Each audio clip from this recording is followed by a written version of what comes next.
This is Lamport. Still on HTML basics, in this lesson, we'll see how to make use of HTML headers. On the website mockplus.com, we are given some specific reasons why website header is important. Website headers, this is the first part of your website that appears at the very top of your page. It is the very first thing your visitors see when they land on your page. The website header should do at least two things: inform the visitor that they have come to the right place and simultaneously guide the visitor to explore the site further. Your header should be bold, it should be well captioned. As you can see, you have approximately 6 seconds to present who you are and what your brand is. So which means when you are designing your website, your header is something that you have to take into consideration really much.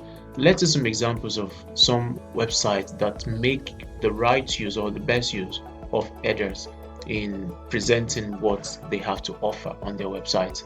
This is bayanat.com.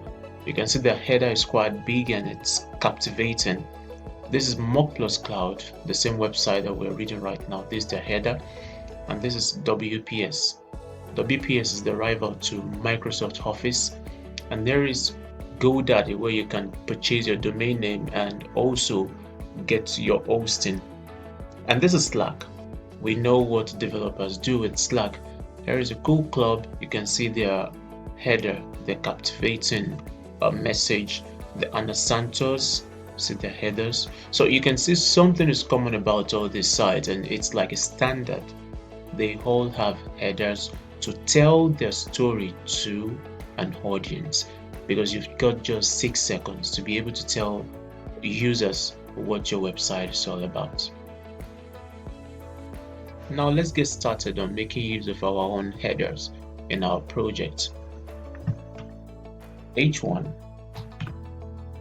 So we want to talk about overview of using HTML headers. Overview of using HTML headers. So we'll put that in H1. Of course, we might decide to state the name of the author, the person who wrote this, and that is Joseph Olawale.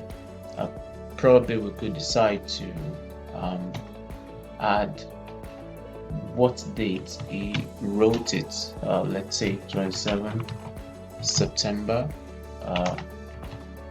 28 September 2020. We could decide, remember the last time we did small, we could decide to make it small, and inside the small we could decide to make it high. Now I stands for italics, so which means the date will be shown in italics, and this is the Joseph Olawale bundle, the author. I'd like to add a third name there too, and then after we just had an HR tag. After the HR tag, then we could add another paragraph tag. The paragraph tag, let's add some lorem ipsum stuffs right there. Lorem ipsum. So we take this off. Okay, then the lorem ipsum. Good. So now that we have this, we just go ahead and load it in the browser and see how it looks like. So here is it.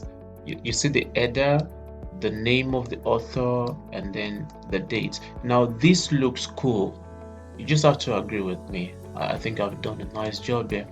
Well, that's for you, even if you don't like it. So you can see how it looks much cute and cool, but of course, to make this much better looking, we can use CSS to make it look better. So this is just the brief we have with using HTML headers.